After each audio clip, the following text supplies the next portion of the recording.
Galera, boa noite, graças e paz. Como a Gigi disse, a gente vai entrar no capítulo 2 de Apocalipse hoje.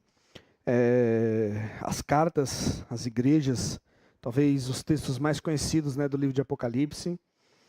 E às vezes a gente tem essa ideia de que talvez sejam os mais conhecidos porque a gente tem a ideia de que são os mais fáceis de entender, né? De que tudo que vem depois é muito mistério, é muita revelação, né? E a gente não está tão acostumado com essa forma de escrita apocalíptica, né?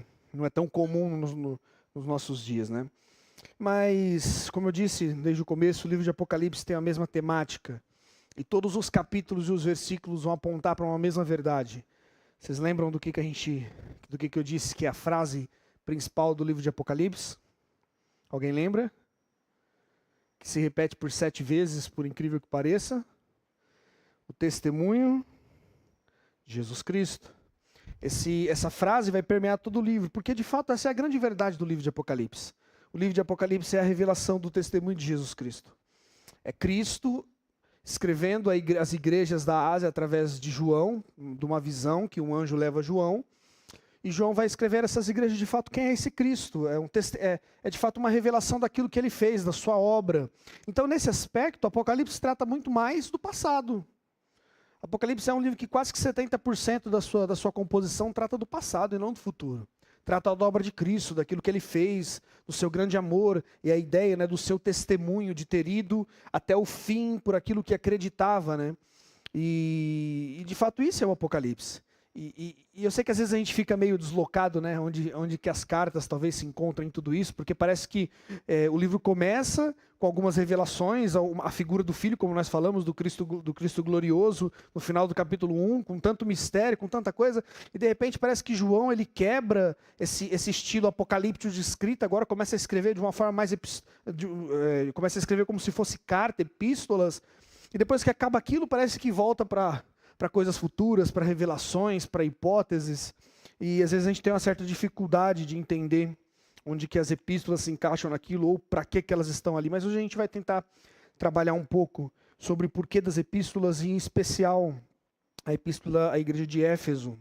Nós vamos ler Apocalipse 2, do capítulo 2, do verso 1 até o verso 7, eu vou ler a Nova Almeida atualizada, tá bem? Para a gente poder acompanhar todo mundo junto na mesma versão. Todo mundo achou? Vai ser projetado também. O tema da nossa série é Apocalipse, vivendo no fim do mundo.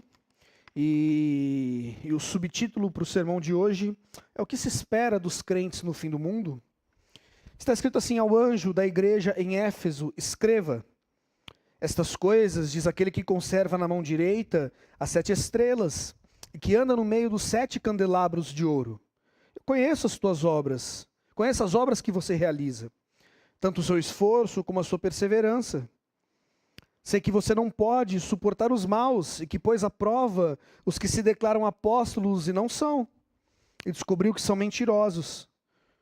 Você tem perseverança e suportou provas por causa do meu nome, sem esmorecer. Eu tenho, porém, contra você o seguinte: você abandonou o seu primeiro amor. Lembre-se, pois, de onde você caiu. Arrependa-se e volte à prática das primeiras obras. Se você não se arrepender, virei até você e tirarei o seu candelabro do lugar dele. Mas você tem a seu favor o fato de que odeia as obras dos nicolaítas, as quais eu também odeio. Quem tem ouvidos, ouça o que o Espírito diz às igrejas. Ao vencedor darei o direito de se alimentar da árvore da vida, que se encontra no paraíso de Deus. Vamos orar? Senhor nosso Deus, nós te louvamos pela sua palavra, pela revelação que o Senhor deu a João em Pátimos, que fala e que ecoa durante tantos séculos, auxiliando, amparando, trazendo esperança à sua igreja. Pai, muito obrigado, Pai. Que o Senhor possa falar aos nossos corações através desta carta enviada à grande igreja de Éfeso, Pai. Que o Senhor possa, Deus, nos lembrar sobre o primeiro amor, que o Senhor possa nos lembrar sobre o testemunho de Cristo, Pai. Ó Deus, que possamos ser incentivados a caminhar por este mundo com dignidade, com piedade, com integridade, Pai. Nos auxilie a interpretar este texto, nos auxilie a entendê-lo, Pai, para a glória do Senhor. Que tudo o que fizermos seja para a glória do Senhor em Cristo Jesus. Que a Tua palavra possa ferir os nossos corações, para que a gente ainda te ame ainda mais. Em Cristo que nós oramos, Pai. Amém. Como eu disse, as cartas às 7 igrejas, elas são particularmente bem intrigantes, né? Por vezes, às vezes parece que elas estão sobrando ali no livro de Apocalipse e a gente tem uma certa dificuldade de entender onde é que se encaixa, né, as cartas nessa revelação, né? Porque tudo parece uma profecia, mas agora você tem cartas direcionadas a igrejas locais e é até um tanto estranho, né? Porque na região da Ásia haviam diversas outras igrejas, não haviam só as 7 igrejas, né? Mas, em especial, Jesus escolhe algumas igrejas e diz a João, escreve essas igrejas, e você vai perceber que ele escreve essas 7 cartas, e como eu disse, parece que fica um pouco deslocado do texto. Mas como nós falamos anteriormente, essas igrejas pontuais que nós temos na Ásia Menor, que eram igrejas reais, igrejas que existiam, elas apontam para a igreja na sua totalidade. A ideia do número 7 no livro de Apocalipse traz essa ideia da completude das coisas, da inteireza das coisas. Quando Jesus escreve esta carta às igrejas da Ásia, é óbvio que essas cartas seriam lidas primeiro na igreja da Ásia. Mas, de fato, todas as igrejas do mundo seriam impactadas por essa carta, porque a mensagem é para todas as igrejas. É para a igreja do primeiro século, é para a igreja contemporânea. E de fato nós vemos nessas epístolas sempre as mesmas características, a mesma forma de escrita. Nós vemos o Cristo no meio da sua igreja, revelando no meio da sua igreja as suas imperfeições, as suas qualidades, aquilo que eles precisavam melhorar. Mas é muito interessante que Cristo está no meio da sua igreja. Vocês lembram do texto que nós lemos no sábado passado, que falava que quem estava no meio da igreja? Aquele semelhante ao Filho do Homem. E nós lemos todos aqueles atributos que João descreve acerca do Cristo ressurreto, daquele que é glorioso, que é poderoso, que conhece a sua igreja, que é um Cristo de honra, que é um Cristo de verdade, que é um reto juiz. E João está dizendo que este juiz, esse Cristo que está no meio da sua igreja, ele continua no meio da sua igreja corrigindo, amparando. E é por isso que ele escreve estas cartas, de fato, porque Cristo conhecia a sua igreja e ele queria falar com a sua igreja. E por que Cristo queria falar com as igrejas da Ásia Menor? Como eu sempre tenho batido nessa tecla, a realidade do mundo do primeiro século não era como a nossa. Era uma realidade muito difícil. Sabe, os irmãos estavam, de fato, aterrorizados pelo Império Romano. Roma governava todas as coisas, todo mundo conhecido praticamente estava debaixo do poder de Roma. Todas as esferas da sociedade, elas eram governadas por Roma, desde o comércio até a religião. Todas as coisas estavam nas mãos de Roma. Roma governava todas as coisas, ou seja, você ser um cristão no primeiro século era muito desafiador. Por quê? Porque Roma exigia adoração. Roma não tolerava que ninguém não adorasse o imperador. Roma tinha os seus templos para que as pessoas da Ásia Menor cultuassem a grande deusa Roma. Roma tinha as suas passeatas públicas nas quais eles colocavam oferendas ao imperador. Então ser cristão naquele século era muito difícil. Você se sujeitar a um governo tão sujo e tão promíscuo quanto Roma, de fato, seria muito perigoso para você. Se opor a Roma era um suicídio. Ou você perdia a sua vida, ou você perderia tudo que você tinha.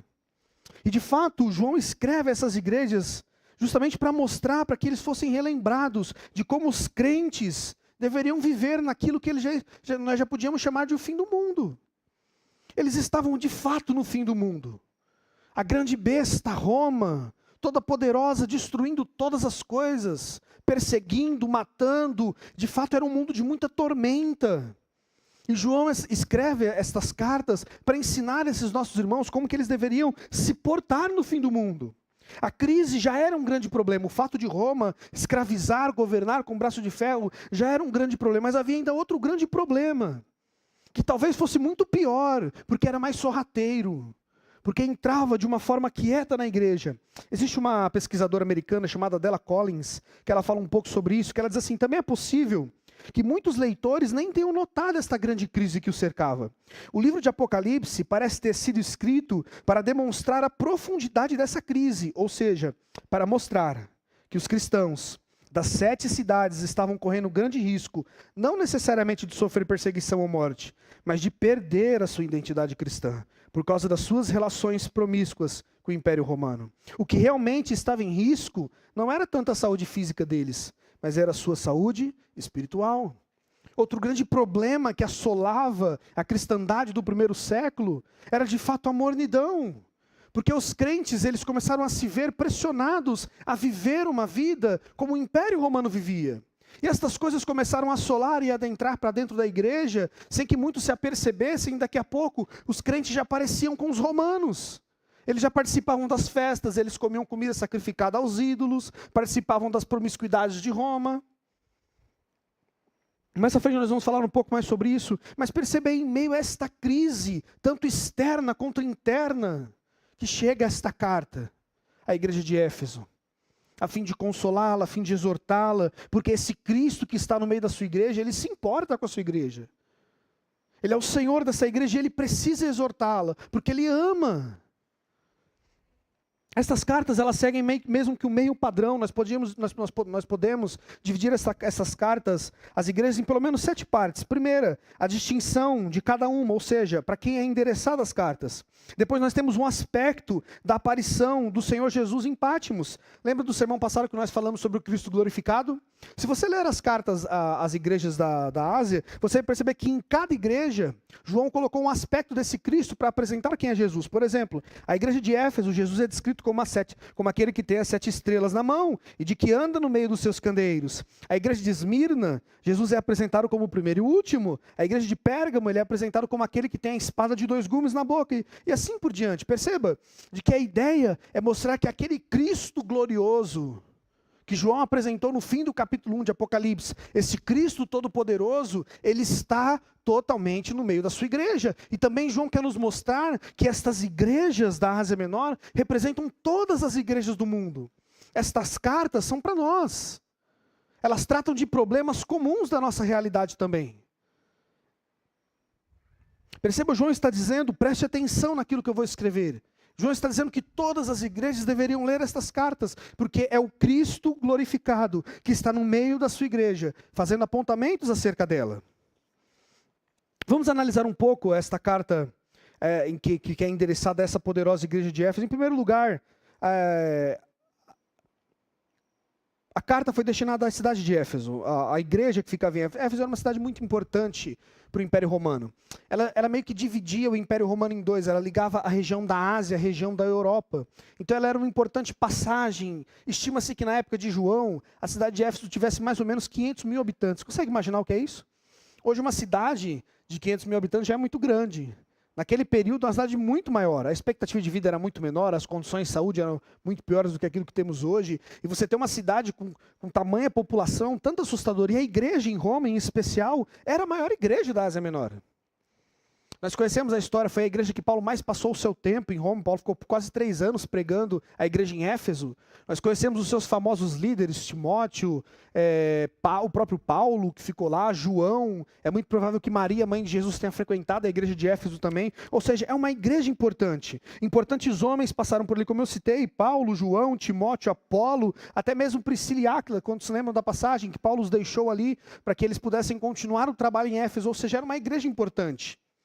E é para esta igreja que fica bem no começo, da onde que é a região da atual Turquia, a região mais ou menos, se eu não me engano, a região oeste da Turquia, ali na costa do Mar Egeu, onde você começa. A primeira cidade é Éfeso. E é interessante que estas cartas, elas seguiam sempre um padrão. Se você pegar as cartas, o nome das cidades e você seguir o mapa, você vai perceber que a ideia é que essas cartas elas girassem, porque se você for contornando as cidades, ligando os pontinhos, você percebe que vai fazer uma espécie de um círculo. Porque a ideia de João era justamente essa, de que essas cartas fossem enviadas e elas corressem essas cidades.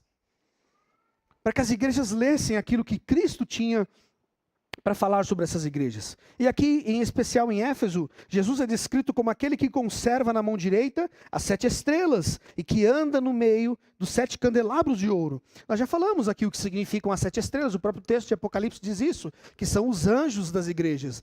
Também nós já falamos no sábado anterior que nós não sabemos ao certo o que é esses anjos. Alguns dizem que os anjos são os pastores, mas nós não temos evidências em Apocalipse para afirmar isso. Nós temos que dormir com esse barulho, nós não sabemos quem são. Na verdade, o livro de Apocalipse trata os anjos, de fato, como o livro de Hebreus os trata, como mensageiros de Deus, servos de Deus em favor dos homens, não como os nossos servos. São servos de Deus, em favor da igreja da Ásia Menor. Mas olha que interessante, quando Jesus diz que tem os 7 anjos, que tem as 7 estrelas, que controla todas estas coisas, Jesus está dizendo que o governo e o cuidado da sua igreja está sob a sua mão. E ele vai para além, ele diz que ele anda no meio dos 7 candelabros de ouro. O próprio texto de Apocalipse, capítulo 1, versículo 20, interpreta dizendo que a igreja, de fato, é este grande candeeiro de ouro. Ou seja, Cristo está no meio da sua igreja. Cristo continua no centro da sua igreja. Cristo tem legitimidade para falar sobre a sua igreja, porque Ele é o Senhor da sua igreja. Ele continua governando sobre ela, Ele continua sabendo tudo sobre ela. Por estar no meio da sua igreja, Ele consegue perceber os problemas, as qualidades, os defeitos, aquilo que precisa ser transformado. E não só na Ásia, Cristo está em nosso meio. Nós temos plena convicção de que Cristo continua conosco, nos auxiliando, de que o Cristo glorificado descrito por João no final do capítulo 1, Ele continua governando a sua igreja. A igreja está nas mãos de um único Senhor. E não é aquele que usa o chapéu, não é aquele que veste túnicas talares, que coloca quipar, não são senhores da igreja. O Senhor da igreja é Jesus Cristo. É Ele que governa, é Ele que guia a sua igreja. E João usa esta figura de linguagem que ele já havia usado para mostrar que Cristo tem legitimidade para escrever esta carta. Ele conhece a igreja de Éfeso. Se tem alguém que sabe dos problemas da sua igreja, é Jesus. Ele está no meio da sua igreja. E aqui, João começa a fazer uma avaliação da saúde espiritual da igreja. O verso 2 diz assim: eu conheço as obras que você realiza, tanto o seu esforço como a sua perseverança.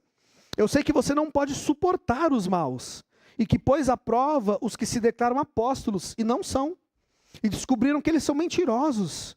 Você tem perseverança, perceba, pela segunda vez João ressalta esta qualidade da igreja de Éfeso: vocês têm perseverança.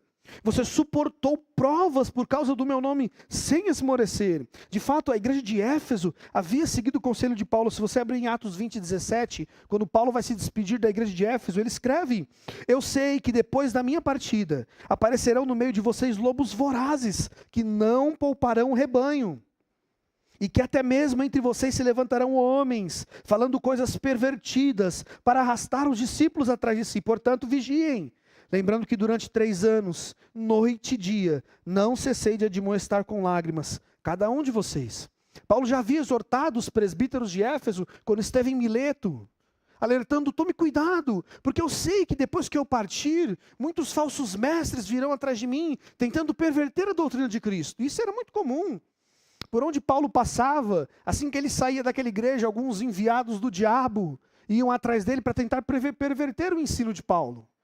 E tudo aquilo que Paulo ensinava era sempre rebatido, as pessoas sempre questionavam o fato de Paulo ser apóstolo ou não, ele tinha que lutar com isso. E Paulo alerta aos presbíteros da igreja de Éfeso: tomem cuidado para que vocês mantenham dentro da igreja a sã doutrina. E parece que Éfeso ouviu. Porque em primeiro lugar nós vemos aqui que Cristo olha para a igreja e diz: vocês têm sido perseverantes. Vocês não têm tolerado os homens maus, aqueles que se declaram apóstolos e não são, que são mentirosos. Jesus está elogiando esta igreja, uma igreja que de fato tem uma boa doutrina, porque tem lutado por isso. E porque resistiram a estes homens, a estes miseráveis que pervertem o rebanho de Deus, eles foram postos a provas por isso. Porque eles têm mantido o testemunho de Cristo Jesus, porque eles têm sido fiéis a Deus. E Paulo disse que o resultado, e João diz que o resultado dessa fidelidade é que eles estão sendo postos à prova. Eles estão passando por lutas. Por causa do quê? Por causa do nome de Cristo, por causa do testemunho de Cristo. E João elogia isso, Cristo elogia isso. Parabéns. Vocês mantiveram muito bem a doutrina, vocês têm cuidado daquilo que vocês creem. Ou seja, a ortodoxia na igreja vai bem, graças a Deus. Uma igreja sadia, que conhece a doutrina dos apóstolos e tem lutado pela doutrina dos apóstolos. Eles expulsaram do interior das suas igrejas todos os falsos mestres.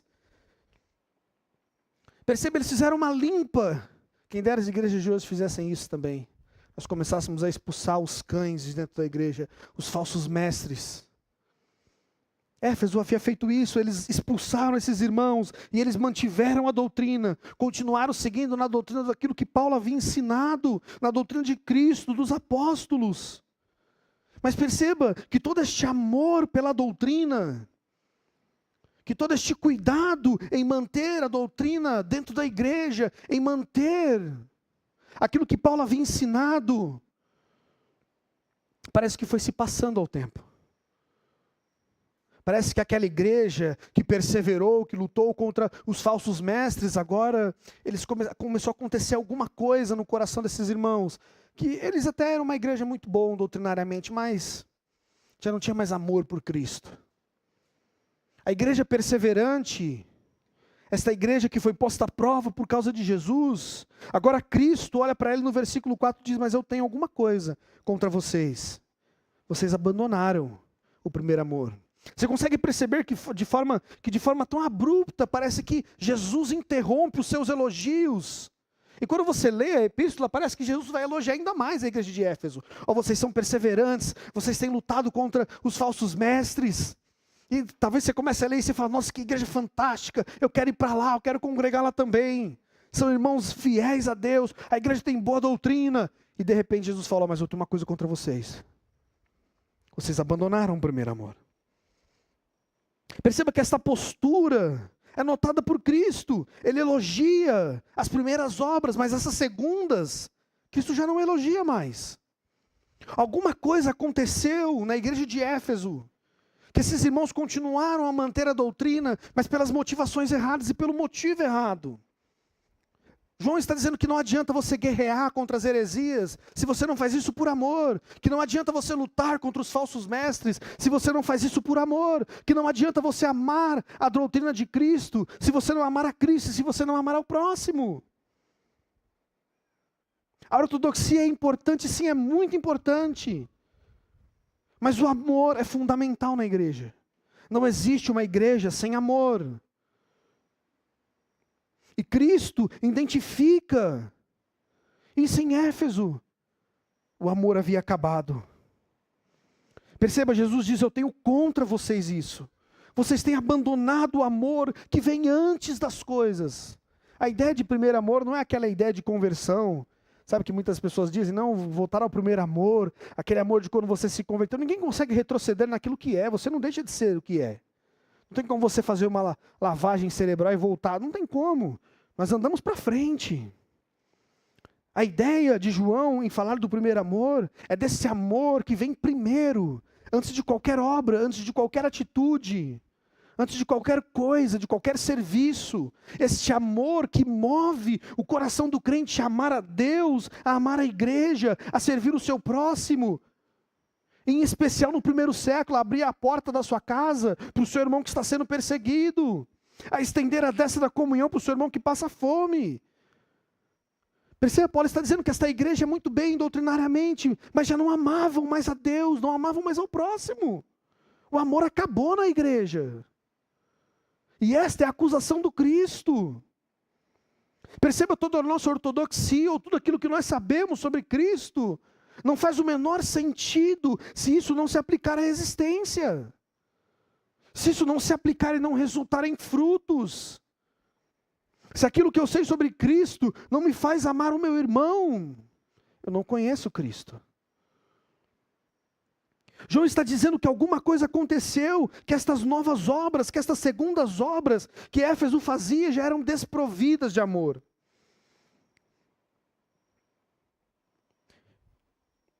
A gente consegue entender um pouco daquilo que aconteceu quando a gente vai ler o final da carta a Éfeso, quando Paulo vai falar sobre os nicolaítas. Quando João fala sobre os nicolaítas.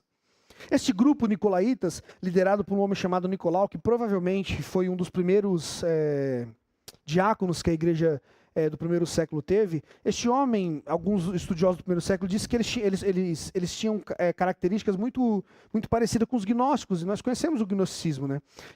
Que foi de fato uma praga no primeiro século. De fato, se você perceber, quase todas as cartas que João escreve às igrejas da Ásia, sempre ele tinha problema com os nicolaítas. Ele sempre tinha problema com esses irmãos que pervertiam o juízo, que pervertiam a igreja. E a ideia dos nicolaítas era justamente relativizar a fé. Eles diziam que você podia ser um bom servo de Cristo, de que você podia conhecer a Deus com o seu espírito e entregar o seu corpo às paixões deste mundo. Os gnósticos diziam que você podia ter um conhecimento superior de Deus e que isso te salvaria. E eles faziam essa distinção entre aquilo que é corpo e aquilo que é espírito, ou seja, com o seu espírito você adora a Deus na igreja, mas com o seu corpo você se prostitui nas casas de prostituições romanas. E eles pregavam essas doutrinas dentro da igreja. Ah, Vinícius, mas esse não foi o problema de Éfeso? De fato não, Porque o próprio texto diz que Éfeso odiava os nicolaítas, assim como Cristo odiava. Mas esse espírito de dualismo começou a adentrar no coração da igreja de Éfeso. Essa mornidão que faz o crente começar a relativizar a sua vida, que faz você perder o amor pelas coisas, embora você mantenha uma capa de bom presbiteriano, embora você mantenha boas doutrinas na sua mente. Mas esta forma de viver, que não aplica a realidade de Deus à sua existência, começou a tomar o coração da igreja de Éfeso, e era justamente essa forma de vida que os gnósticos pregavam. Você só precisa conhecer, independente daquilo que você faz. Independente se você teme a Deus, se você honra a Deus com o teu corpo ou não, se você mente, se você se prostitui, isso não importa. O que importa é que você conheça a Deus. E está muito bom. O que importa é que você suba para o seu gabinete e estude teologia, conheça todas as doutrinas, saiba pontuar muito bem a sua fé. Se você fizer isso, você está bem, você está salvo. Mas Cristo faz um forte alerta à igreja de Éfeso: isso não é suficiente. Conhecer sobre Deus, quem Deus é, quem somos, é de sua importância? É. Conheça a Bíblia, conheça as doutrinas das Escrituras. Mas Jesus está dizendo à igreja de Éfeso: faça isso por amor a Deus e por amor ao próximo. Conheça a Cristo Jesus e mantenha a boa doutrina por amor, porque tudo que não é feito por amor é pecado. E é um alerta para a gente também não deixe a sua vida se tornar de fato esta vida dualística. Em que a sua mente serve ao Senhor, mas o seu coração e a sua vida comum não. Sabe, não deixe a sua vida se tornar assim, em que você serve a Deus na igreja, você é um bom presbiteriano, você é um bom crente, você não falta um culto. Mas o mundo lá fora não conhece o seu Deus, ou você não faz questão de ser crente no seu trabalho, na sua faculdade, na sua escola, na sua casa. Essa forma de viver que divide o mundo entre sagrado e profano, em que a gente acredita que aquilo que se faz dentro da igreja é sagrado, tocar é sagrado, pregar é sagrado, mas aquilo que se faz fora da igreja, como comer um lanche, como namorar, como estudar, isso não é sagrado. Isso não deve estar sujeito a Cristo, isso não deve estar sob a vontade de Deus, não. O que eu faço do lado de fora pertence a mim. É isso que Cristo está corrigindo na igreja de Éfeso. Nós não podemos viver essa vida dúbia. O Evangelho é todo a gente. O Evangelho é todo você. Sabe, você não pode ser crente e jogador de futebol, crente e engenheiro. Você é crente. Ou seja, tudo aquilo que você faz como crente. Quando você peca como um crente. Quando você fala a verdade, você fala como um crente. Quando você joga bola, você joga como um crente. Quando você ora como um crente. João alerta esses irmãos acerca dos nicolaítas e acerca deste pensamento que atormentava a igreja do primeiro século justamente por isso, porque os irmãos estavam começando a se parecer com Roma, mesmo que ortodoxos. Mesmo que mantendo a boa doutrina dentro da igreja, mas se pareciam mais com romanos em suas práticas. Por quê? Porque a mente está em Cristo, mas o coração não. Isso lembra muito os fariseus, não lembra? Jesus está dizendo: tome cuidado com esse tipo de fé, que não se aplica à sua vida, que não faz você dar bom dia para a pessoa na padaria, que não faz você tomar um café para a glória de Deus, que não faz você celebrar com as pequenas coisas da vida. Tome cuidado com essa fé que só fica na mente, que não desce para o coração, que não abraça, que não cuida do próximo, que não serve, que não se importa com a verdade, com a honra, com a piedade. João está dizendo: cuidado. E de fato, o maior inimigo de João no primeiro século foram esses irmãos. Os maiores destruidores da Ásia foram esses irmãos. Porque as igrejas, em especial a de Éfeso, continuavam acreditando na doutrina. E acreditava tanto que expulsava os falsos mestres. Mas a vida deles não parecia não estava de acordo com aquilo que eles criam. A igreja continuava odiando os falsos mestres, mas provavelmente não tinha a mesma ousadia do passado em testemunhar de Jesus diante do mundo, e principalmente das autoridades hostis. O cerne do testemunho é o amor de Cristo e não o ódio aos falsos mestres. O que João está dizendo é que você não pode abandonar o testemunho de Cristo Jesus. João está dizendo que a fé tem que influenciar toda a sua vida. De que aquilo que você sabe sobre Deus tem que transformar tudo em você. É como se você colocasse um óculos pelo qual você enxerga o mundo. O que você sabe sobre Cristo tem que te fazer interpretar e entender a sua vida. Tem que te fazer responder às demandas da existência.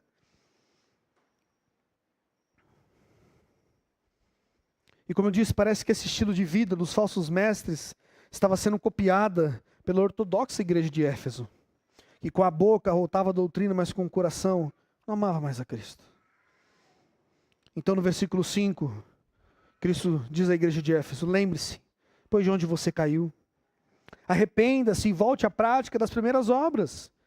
Se você não se arrepender, virei até você e tirarei o seu candelabro do lugar.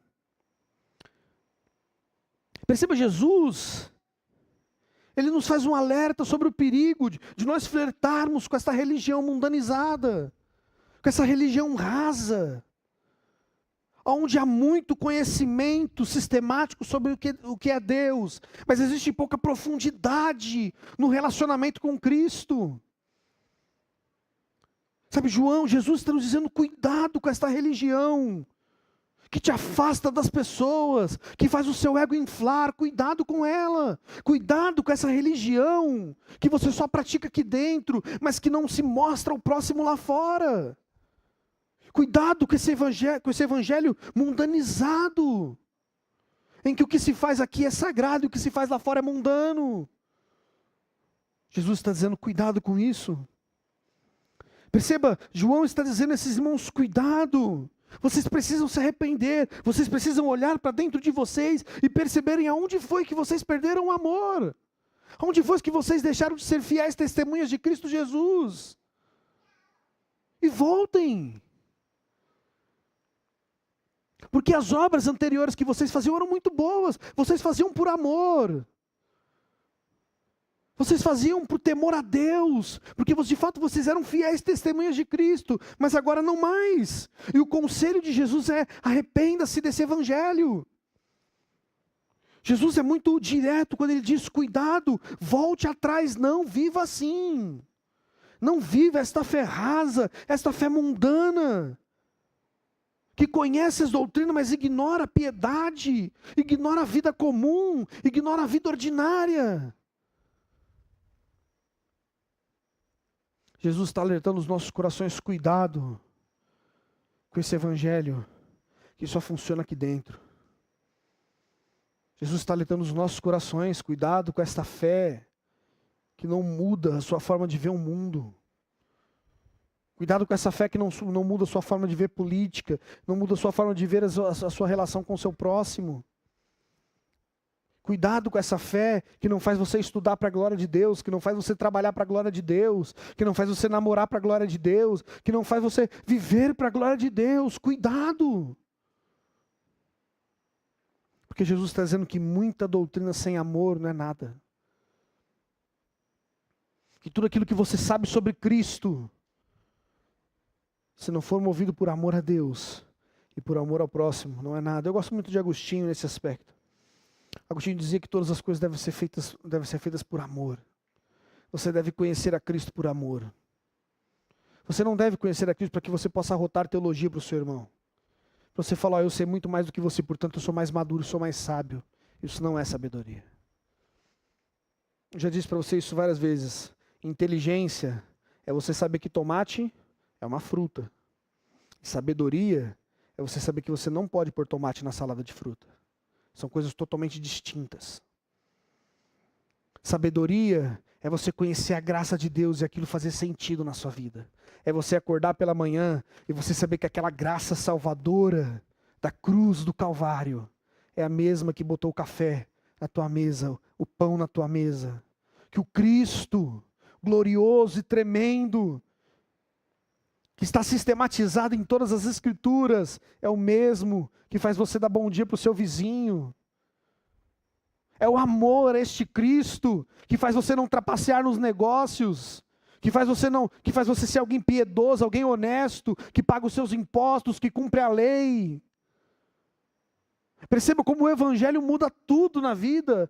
Perceba como o Evangelho, ele afeta todas as esferas da humanidade. Não tem a ver somente com isso aqui, é tudo. Então Jesus alerta aos irmãos de Éfeso: cuidado, arrependam-se. Arrepender-se significa mudar a forma íntima de pensar, abandonar a tolerância para com a frieza e a indiferença espiritual que haviam se estabelecido e substituí-las por um ato de firme e deliberada obediência a Deus, motivada por amor verdadeiro e entusiasmado por Cristo. Perceba, Cristo está dizendo: volte a ser uma fiel testemunha. O chamado ao arrependimento, ele vem seguido de uma dura punição. Jesus diz que se vocês não se arrependerem, eu voltarei e tirarei do meio de vocês o candeeiro. E a ideia de que se vocês não se arrependerem, eu vou tirar este privilégio que a igreja tem de irradiar a luz de Cristo. Que se vocês não se arrependerem, se vocês não viverem uma fé sólida e integral, em outras palavras, Jesus está dizendo: vocês nem são uma igreja. Isso é assustador. Você parar para pensar que você pode ter uma igreja que conhece muito sobre Deus, mas que não é uma igreja porque não ama Deus, porque não ama o próximo. Já imaginou Jesus andando no nosso meio e sondando os nossos corações e vendo se aquilo que nós cremos é de fato aquilo que vivemos? Jesus está dizendo à igreja de Éfeso: se vocês não se arrependerem e não voltarem a ser fiéis testemunhas de Cristo, fiéis testemunhas do Evangelho de Cristo, eu vou tirar esse privilégio de vocês de ser igreja. Então ele diz: quem tem ouvidos, ouça o que o Espírito diz às igrejas. Nós vamos ler esta frase em Apocalipse no mínimo 7 vezes. Porque o que Apocalipse quer nos ensinar? Isso é muito importante. Toda vez que Apocalipse repete uma mesma coisa 7 vezes, João está dizendo: se atente a isso, é importante. E o que é importante? João está dizendo: ouça o que Cristo tem a dizer sobre a sua igreja. Nós precisamos estar atentos ao que Cristo tem a nos dizer. Nós precisamos estar atentos às correções do Senhor. Nós precisamos estar atentos àquilo que Deus tem falado diariamente à nossa igreja. Sabe, nós precisamos estar de fato sensíveis e atentos à voz gloriosa do Cristo, porque Ele está no meio da sua igreja. E se nós não ouvirmos a voz do Senhor, como o próprio texto diz, a igreja de Éfeso, nós perderemos este privilégio de irradiar a luz de Cristo para o mundo. Então, para terminar, Cristo faz uma promessa.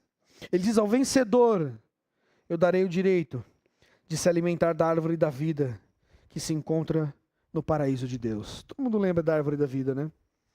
Estava lá no Éden, no começo de todas as coisas, e por incrível que pareça, vai estar no fim de todas as coisas. Apocalipse 20 nos diz que na grande cidade celestial, à beira do rio, está o quê?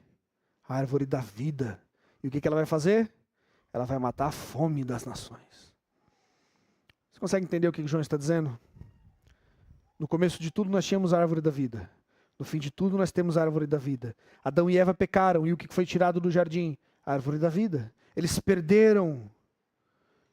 Em suma, o que Cristo está dizendo, que se nós voltarmos ao primeiro amor e formos fiéis testemunhas, Ele vai nos dar de fato a eternidade. A árvore da vida significa isso: comer da árvore da vida é participar da eternidade com Cristo. Cristo está dizendo que as fiéis testemunhas podem estar certas de que herdarão a vida eterna com Cristo. Que se você for uma fiel testemunha, se você viver um cristianismo integral, sem dualismo, uma vida piedosa em todas as esferas da sua existência, Cristo promete: você vai herdar a vida eterna. aquilo que foi negado a Adão e Eva, Cristo diz que estará na cidade celestial, de que você verá, de que você passará a eternidade com este Cristo glorificado. Perceba a esperança que Cristo traz à igreja de Éfeso. Embora vocês não tenham mais amado a Deus, embora nós não tenhamos mais vivido de forma piedosa, Jesus diz que ainda é possível voltar. E Ele diz que se você lutar, se você for uma fiel testemunha, fique tranquilo, a sua alma repousará num lugar seguro. Isso deve ser esperança aos nossos corações, de saber que se formos fiéis testemunhas de Cristo Jesus, o que nos aguarda é a eternidade.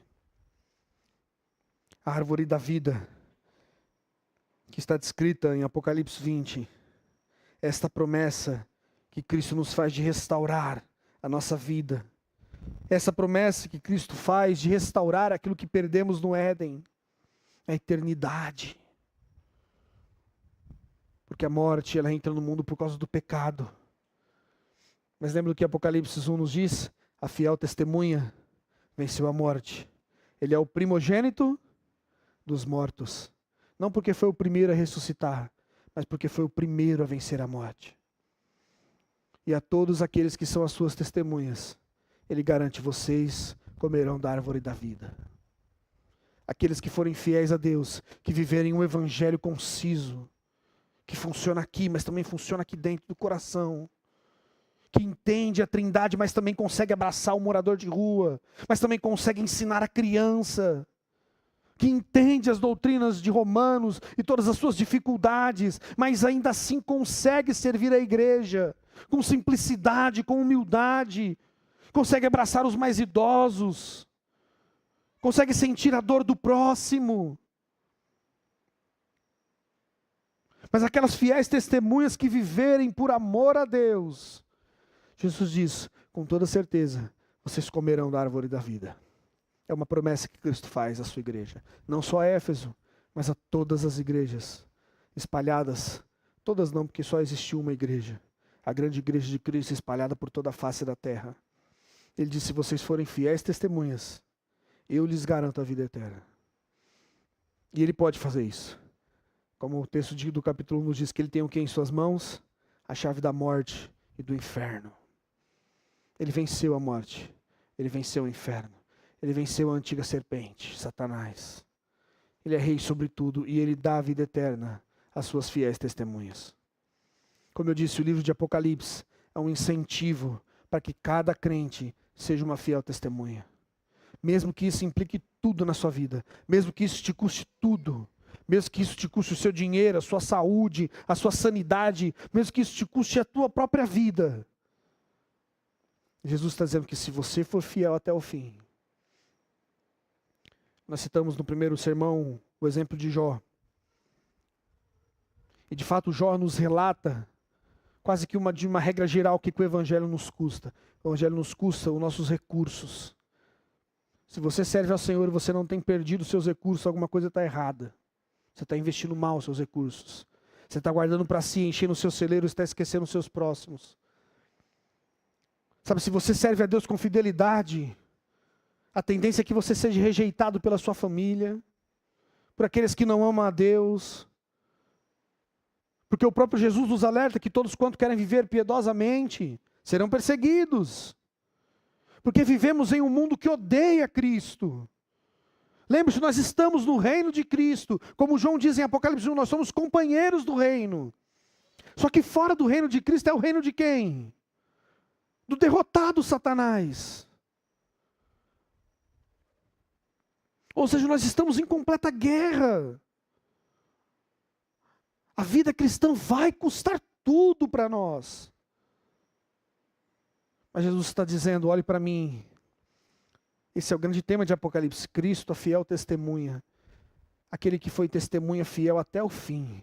Em nenhum momento você vê Cristo abrindo mão da vontade de Deus, por causa de qualquer uma de suas vontades. Em nenhum momento você vê Cristo reclamando com o Pai, porque o Pai não lhe aliviou a vida. Pelo contrário, você vê um Cristo surrado, sofrido, Então você está me dizendo que a vida é só sofrimento? Também é. Mas existem muitas alegrias também. Mas a ideia de João e a ideia de Apocalipse é mostrar que a fiel testemunha é aquele que nas alegrias e nas tristezas dessa vida servem a Cristo com integridade. Eles não abrem mão de quem são, não abrem mão da obra de Cristo na vida deles. Eles não negociam e não barganham a sua fé por nada, nem por benefício próprio, nem por um melhor cargo no emprego. Eles são fiéis testemunhas de Cristo. E para aqueles que são as fiéis testemunhas, fique tranquilo. Jesus disse que há uma árvore lá no paraíso de Deus que alimentará as testemunhas de Cristo. Vamos ser testemunhas de Jesus. Sabe, vivamos um evangelho que faça sentido para a existência, que seja verdadeiro, que não funcione só aqui, que funcione à nossa volta. Sabe, porque não é possível que sejamos uma testemunha de Cristo e as pessoas do nosso emprego não vejam. Sabe, não é possível que você seja uma testemunha de Cristo e os caras que jogam futebol com você não percebam isso. Porque o próprio Cristo nos alerta que não se acende uma candeia para esconder. E não se pode esconder uma cidade edificada sobre as rochas. Jesus está dizendo que a igreja é o quê? É o grande candeeiro para iluminar. Então, se a nossa vida não tem iluminado as pessoas à nossa volta, há um sério problema nisso. E talvez seja hoje o dia de ouvirmos aquilo que Cristo tem a dizer à sua igreja e nos arrependermos. E vivermos a nossa vida para a glória de Deus e não para as nossas próprias vaidades e para as nossas próprias paixões. Vamos orar a Deus. Senhor nosso Deus, nós te louvamos pela igreja em Éfeso, por esses nossos irmãos que tanto sofriam. Te louvamos por Apocalipse, por esta carta maravilhosa, que traz esperança, que nos alerta sobre o perigo de viver uma fé, ó Deus, que só funciona na consciência, mas que não desce ao coração, Pai. Ó Deus, nós te louvamos, Pai, porque o Senhor tem nos alertado sobre a importância de uma fé piedosa, que se move, que ama, que se importa, que coloca o coração na tristeza do próximo, que se preocupa com a honestidade, com a piedade, com a justiça. Nós te louvamos por isso, Pai. Nos faz pessoas mais justas, tementes, piedosas ao Senhor. Que possamos ser fiéis testemunhas até o dia em que Cristo voltará, Pai. Ó Deus, que nesse dia possamos todos juntos comermos da árvore da vida, Pai. Ó Deus, nos mantém firmes até esse grande dia, Pai. Que não possamos abandonar o testemunho de Cristo por nada. Essa é a nossa oração em Cristo Jesus, Pai. Amém, Senhor.